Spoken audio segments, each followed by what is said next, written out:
Look who's back. It's us. Okay, sorry if you have been checking in, wondering what we've been up to, and there have been no new videos. We have been very busy. Everything's fine. Don't panic. Do not panic. Everything is fine. There might be somebody new who doesn't care about all this. You know, they're like, this is their first video they've seen. Yeah, well, so hi, welcome. We have regularly been posting, and if you subscribe to this channel, you will never have any moments where you're wondering what we've been doing for the last 3 months. Anyhow, I wanted to give you an update on the 1971 Opel GT. I think the last time that you guys saw the Opel GT, we were just ripping it around the neighborhood, not a care in the world. And pretty soon after that, I had a fuel leak, which I wanted to fix. But I didn't. I didn't fix it immediately. I just kept driving. It was more of a fuel vapor smell, wasn't it? Was it actual leak? No, there was like a solid puddle. Oh, we should have fixed that long ago. I didn't realize it was that bad. Well, you know, I felt like I was kind of channeling George Poteet, who told me, I never worry about fire, it's always behind me. Anyhow, we did decide to fix it. And one of the things that happens in the Opel is the very sophisticated vapor recovery system That's pretty fancy sounding. Yeah. Is 3 of these hoses and a plastic T-fitting, and then it just kind of drops out the bottom of the car. And whatever this hose is made of, cheese, I believe. It looks like cheese. This is the second round of this hose, and it just cracks and it falls apart. I think it's some kind of vinyl tubing, but it's for the gas tank vent system. Yeah, I don't know, maybe it just doesn't like modern gas. Point is, it doesn't last. Yeah, we already changed that once. So we've upgraded. Now this looks like a massive upgrade, but it's really just the OD that's bigger. The inside is the same. So this is marine hose. Yep, like below the deck fuel hose for boating. This is the kind of stuff you'd have on like a very expensive yacht. And rich people, they do not like to die in fires, so clearly this is safer. By the way, if you want a tech tip for your car, always buy marine hose because it is way better than the auto parts store fuel hose. And you're like, okay, so you changed some hose. That took you 3 months, Elana? No, but it was difficult, and I'll show you why. Doesn't sound that hard. No, it doesn't sound that hard. Okay, this is the back shelf of an Opel GT, and the fuel tank is back here. There is no trunk or anything, so you don't get to like open a deck lid and work from there. You can't really get to it. You can't get to it at all from outside the car. It is in here under this shelf. So all of this stuff has to come out, and then you basically sit in this shelf. Here, allow me to demonstrate. It's a very tiny space. This is flattering, I bet. So you like sit in here, and then you work in there, and it's pretty unpleasant. Yeah, and it's all at arm's length. I mean, you cannot actually get to the very back of the car where these hoses are. Yeah, but it's good exercise in flexibility. Anyhow, that is not all we've been doing on the Opel. We've done a great many things at the Opel, haven't we? Yeah, you're supposed to go that way and then show people what we're doing. Oh no, we haven't covered my very excellent package tray installation. Oh yes, there's a very excellent package tray installation. See, we've only done part of it. We're going to do the rest of it, but the old package tray is out here, and you can see it was a little bit tattered. And Elana was okay with this, but I'm like, we should probably change this because this is looking a little beat down. But that's not all we've done. We've got more going on up there.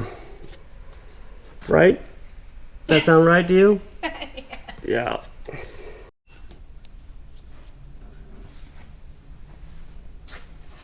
So that was some fancy camera work we had planned, and it would have worked really well. I think it was a seamless transition. Yeah. Originally, maybe.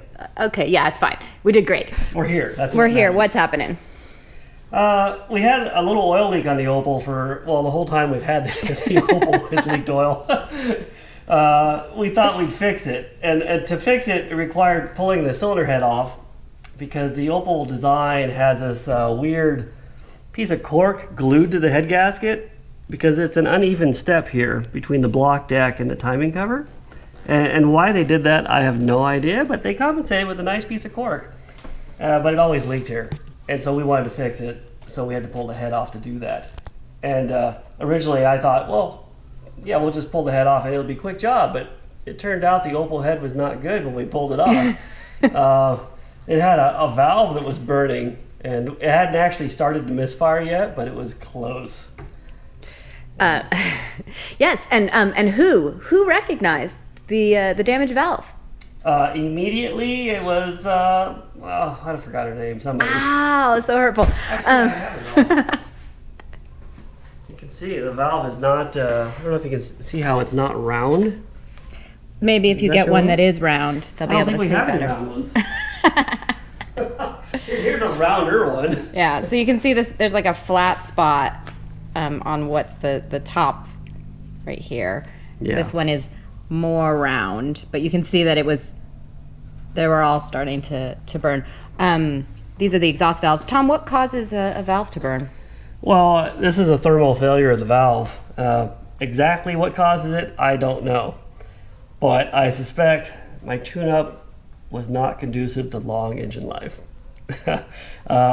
Going forward, we've upgraded the material of the valves to a stainless steel valve now. And I'm going to richen the carburetor a little bit, so maybe this won't happen again. We drove this car, well, you drove this car, about 40,000 miles. And so I did not expect the valve to be ruined in that amount of time. But it is an Opel, and they have a tainted reputation.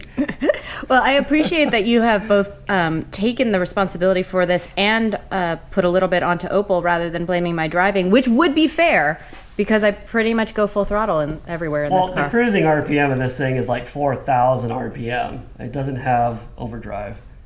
But I take blame. I don't think it should have broken, so I'm taking full blame for it. Oh, I don't think you should do that. You're right. I'm not going to. So we're gonna fix it. That's the plan. We had the head remachined. The head is hanging from a string.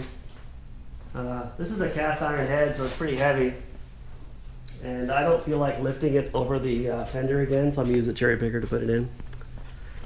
It's rebuilt again. We got new valves. We got small block Chevy exhaust valves in it, stainless steel. I'm gonna roll around here and show you the other side.